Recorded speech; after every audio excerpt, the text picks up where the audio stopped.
Avez-vous remarqué?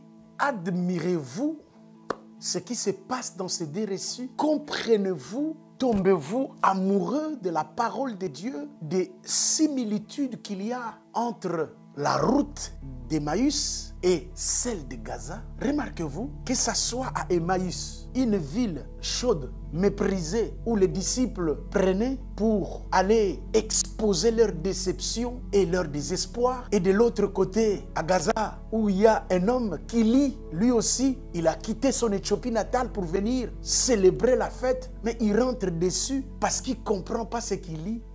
Voyez-vous les similitudes qu'il y a entre ces deux récits? Pourquoi?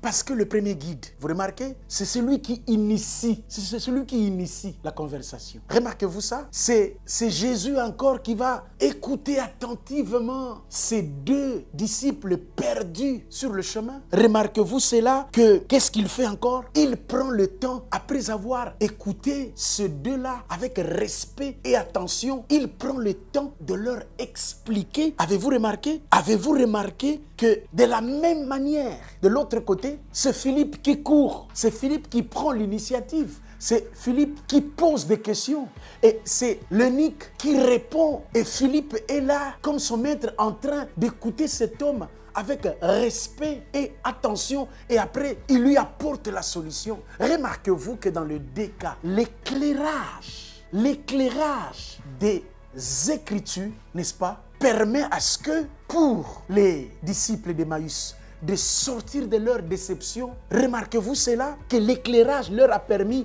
de sortir dans leur apparent défaite et qui croyaient être, déjà vaincus, mais l'éclairage de la parole est venu le relever. Remarquez-vous aussi pour l'eunuque éthiopien, l'éclairage de l'écriture lui a permis de rentrer sur le bon chemin et de demander l'eau. Avez-vous remarqué cela, mes frères? Que l'écriture, c'est un don parfait que Dieu nous donne pour que nous puissions rechercher des sens dans nos vies, et nous devons nous asseoir. Pour faire quoi? Pour se laisser trouver par Dieu au travers des Écritures. De demander la compréhension. Car lorsque nous comprenons les Écritures, nous sortons de l'angoisse, nous sortons de la déception, nous sortons du suicide, nous sortons de la mort. Avez-vous remarqué que les deux disciples d'Emmaüs, sur la route d'Emmaüs, et l'eunuque éthiopien, les deux nous fait comprendre qu'il y a lecture et lecture. Voyez-vous? Avez-vous remarqué?